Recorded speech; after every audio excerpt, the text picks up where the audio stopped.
Hello everyone, welcome to study village. तो आज के वीडियो में हम चर्चा करेंगे अपराधी बालक। तो इससे पहले मैंने पढ़ाया था कि आपको बैकवर्ड बालक जो थे, चाइल्ड थे। तो ये देखा जाए तो हमारे 3 टाइप्स के चाइल्ड में डिवाइड किया गया है। पहला हमारा है पिछड़ा बालक, जिसे कहा गया था पिछड़ा बालक। और दूसरा हमारा ये अपराधी बालक। और तीसरा आएगा मंदबुद्धि बालक। तो ये हम 3 टाइप्स के जो क्लास में हमें बालक मिलते हैं, तो उनके बारे में हमें पढ़ना है। तो पहला हमने बताया था कि आपको कि पिछड़ा बालक, तो पिछड़ा बालक क्या था और उसके बारे में सारी डिटेल भी दी है। अब आज हम जानेंगे अपराधी बालक। तो अपराधी बालक कौन से होते हैं, तो बने रहिए मेरे साथ और करते हैं वीडियो की शुरुआत। तो सबसे पहले हम जान लेते हैं कि अपराधी बालक कौन होते हैं। अब इसका मतलब वो नहीं है कि जिसने अगर किसी का मर्डर कर दिया तो उसी को हम अपराधी बालक कहेंगे, ऐसा नहीं है।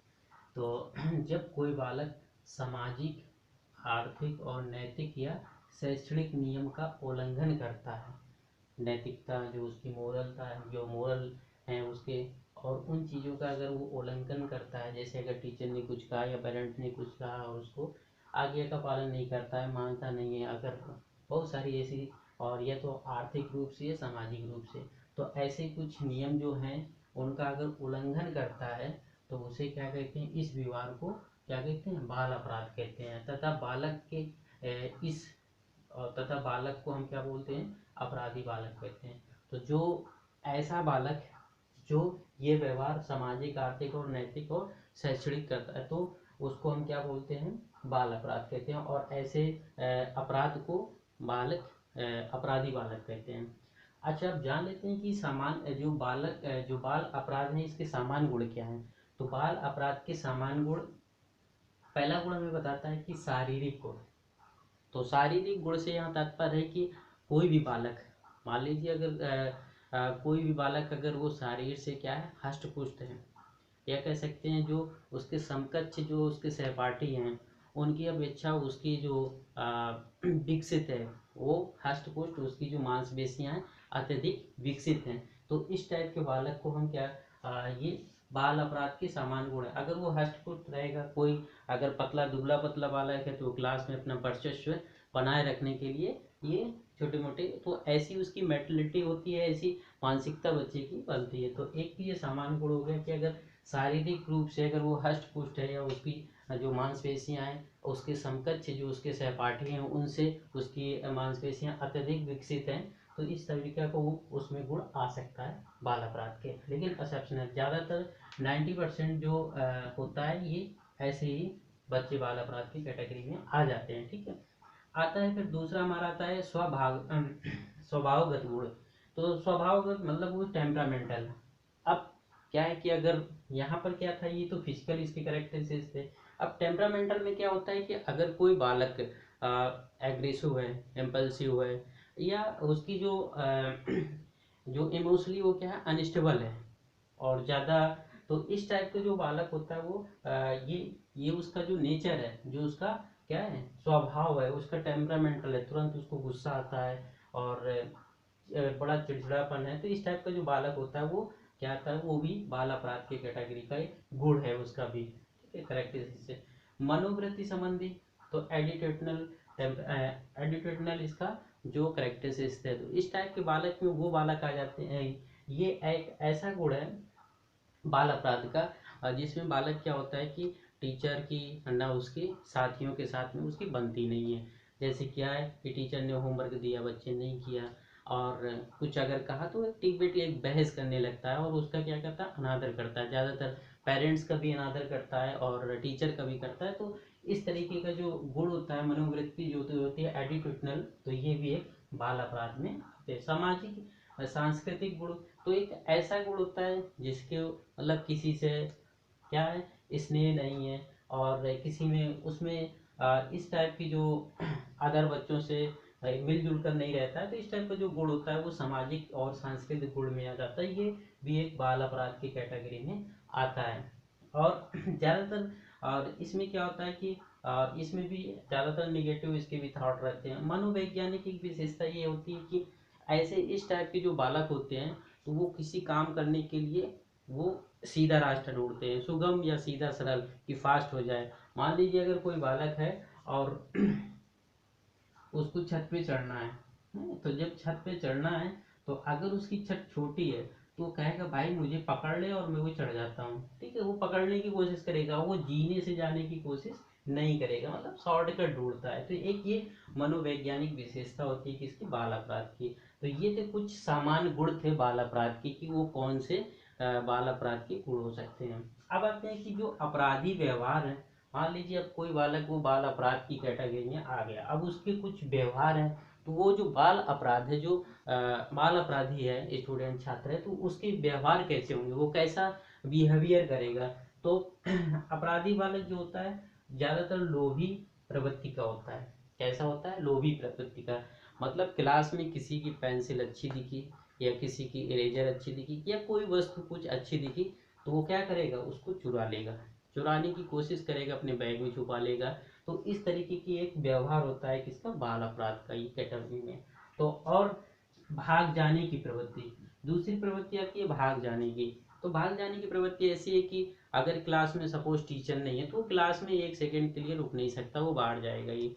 दूसरी बात, कभी कभी घर से भी स्कूल के लिए निकलते हैं और रास्ते में खेलते रहते हैं सारा दिन, ज़्यादातर गांव में ऐसा लोग बच्चे करते हैं। तो आप भी उसी कैटेगरी में होंगे, कभी ना कभी ऐसा जरूर किया होगा। और तो या तो जल्दी से जैसे कि क्लास में पीरियड चल रहा है, 30 मिनट का पीरियड या 45 मिनट का हो रहा, 40 मिनट का, उसमें सोचते हैं टीचर ने आज थोड़ा लंबी क्लास ले ली, भागने की कोशिश करेंगे, भगो यहाँ से, जल्दी से ये पीरियड ओवर हो। तो इस टाइप के उसका अपराधी व्यवहार होता है बालक का। दूसरा आता है हमारा जालसाजी। तो जालसाजी व्यवहार ऐसा व्यवहार होता है जिसमें क्या होता है, फर्जी सिग्नेचर करना, मतलब झूठ बोलना, झूठ पे झूठ, और जालसाजी जैसे कि अब पेरेंट्स मीटिंग है, तो पेरेंट्स मीटिंग में क्या है कि बोले डायरी में पेरेंट्स के साइन करवा के लेना, घर से होमवर्क नहीं हुआ या टेस्ट में फेल हो गया तो अपने हाथ से ही साइन मार लिया। और ये जालसाजी में उस कैटेगरी में आप भी होंगे। आक्रामक प्रवृत्ति ऐसा होता है, एग्रेसिव होता है, तो वो तो उसमें आ ही जाता है आपका जो टेम्परामेंटल है। और इसके बाद में ये यौन अपराध में कुछ ऐसे भी बालक पाए जाते हैं जैसे कि कुछ गंदे कार्टून बनाते हैं और गंदे तरीके की, ये सारी चीजें इस कैटेगरी में यौन अपराध में आ जाता है। अब आते हैं कि बाल अपराध के कारण क्या हो सकते हैं। तो बाल अपराध के सिर्फ दो ही कारण होते हैं। क्या, एक होता है जैविक कारण और एक होता है पर्यावरणीय कारक। तो जैविक कारण तो ये तो कह सकते हैं आनुवंशिकता, ये तो माता पिता से ही आता है, ये जो जैविक कारण है। लेकिन जो पर्यावरणीय कारक है तो इसको सुधारा जा सकता है, हालांकि इसको भी सुधारा जा सकता है, कोई बाल अपराध है इसको काउंसलिंग के थ्रू, डॉक्टर के गाइडेंस के थ्रू, ये सारी चीजें इसको हम सुधार सकते हैं। तो पहला आता है आनुवंशिकता, हेरिडिटी जिसको बोलते हैं। तो एक ये भी कारण हो सकता है आनुवंशिकता, माता पिता अगर ऐसे हैं उस टाइप के तो उसमें भी आ सकता है, कोई बड़ी बात नहीं है ऐसे गुण। शारीरिक दोष, तो ये भी हो सकता है। और शारीरिक घटनात्मक, ये भी कारण हो सकता है। और यह उसके क्रोमोसोम से जो पेरेंट्स से, तो ये भी हो सकता है। पर्यावरणीय कारक की बात बताए तो बाल अपराध का एक ये भी कि माता पिता द्वारा तिरस्कार, मतलब माता पिता का कोई उसको स्नेह प्रेम प्यार नहीं मिल रहा है, तो ये पर्यावरणीय कारक में आ जाएगा इसका, बाल अपराध का। तो उस पे उसका वैसे ही बिहेवियर होगा। और परिवार के बाहर सीमित, मान लीजिए परिवार कोई एक बालक है वो सीधे घर पे ही रहता है, अपने परिवार पास पड़ोस के और मोहल्लों से किसी दूसरे बच्चे से उसका संपर्क नहीं रहता है, घर के अंदर रहता है, तो वो जब वैसा इन्वायरमेंट होगा तो उस तरीके की उसकी प्रवृत्ति हो जाएगी। तो एक ये भी है कि परिवार के बाहर एक सीमित, परिवार के अंदर ही एक सीमित रहना है, ये भी एक कारक हो सकता है। घरेलू वातावरण का अपराधी, तो जो घरेलू वातावरण है वो भी एक घरेलू वातावरण, अगर घर का हमारा जो एनवायरनमेंट है ऐसा है जो कैसा अपराधी प्रवृत्ति का है, आए दिन वहाँ झगड़ा लड़ाई मारता, तो इस तरीके का अगर कैटेगरी में आता है तो वो भी अपराधी कारक एक हो सकता है। दोषपूर्ण घरेलू का अनुशासन, मतलब घर में कोई डिसिप्लिन नहीं है, ना छोटा किसी की सुनता है ना बड़ा किसी की सुनता है, तो इस तरीके की जो प्रवृत्ति, अगर ऐसा माहौल अगर घर का होगा तो उस बच्चे पे सबसे ज़्यादा इफेक्ट पड़ता है। और सबसे बड़ा फैक्ट ये है कि सबसे ज़्यादा घर का जैसा भी एटमॉस्फेयर होगा तो बच्चा वैसा ही बनेगा। तो इसलिए घर का एटमॉस्फेयर होना बहुत ही जरूरी है कि एक अच्छा एटमॉस्फेयर हो, तो वैसे ही उसकी परवरिश, कहते हैं ना कि परवरिश अगर अच्छी होगी तो अच्छा सोचेगा, अच्छा करेगा। परिवार की आर्थिक स्थिति, एक ये बहुत बड़ा पहलू सामने आ जाता है कि परिवार का आर्थिक स्थिति। अच्छा, कोई भी घर नहीं चाहता है कि हमारे घर में उसकी लड़ाई हो या झगड़ा हो या कुछ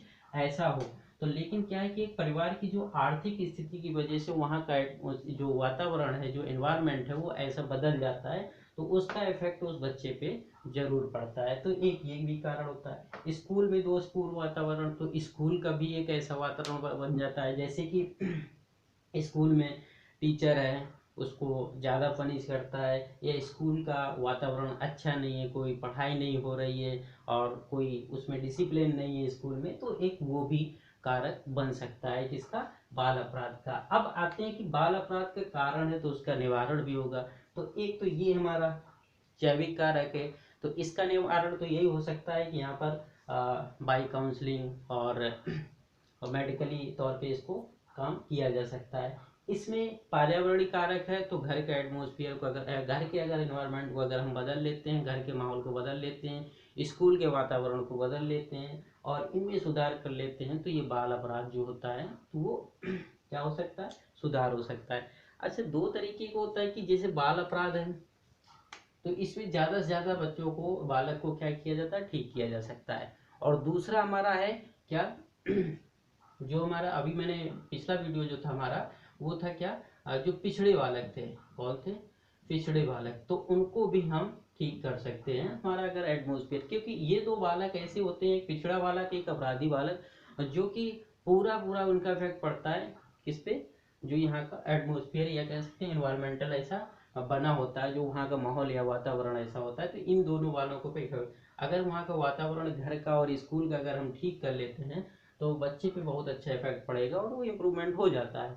आते मंद बुद्धि बालक जो होता है उसके लिए तो फिर वो जो पैदाइशी ही मंद बुद्धि है, तो फिर उसको फिर इस जैविक में आ जाते हैं, उसको फिर मेडिकली तौर पे उसको काम किया जाएगा और उसको ठीक किया जा सकता है, उसकी मंदबुद्धिता है और थोड़ा स्टडी उसका करिकुलम है, अगर उसको ठीक तरीके से पढ़ाया जाए और बताया जाए तो उसका लाया जा सकता है उस बच्चे को।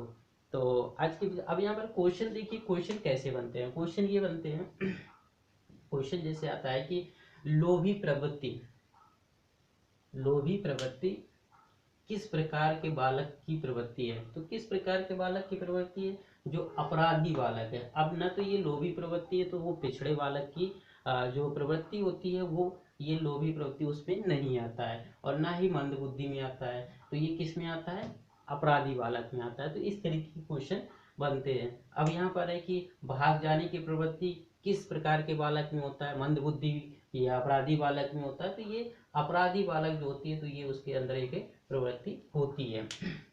तो इस तरीके के क्वेश्चन बनते हैं। अभी तो ये सिर्फ चैप्टर वाइज मैं टॉपिक वाइज डिस्कस कर रहा हूँ और बता रहा हूँ, इसके बाद में आपको क्या होगा कि जो इसके एमसीक्यू जो बहुविकल्पी क्वेश्चन होंगे पूरी सेट एक डेली सॉल्व किया जाएगा। और तो आज का टॉपिक हमारा यही खत्म होता है, मिलते हैं हम नेक्स्ट वीडियो में।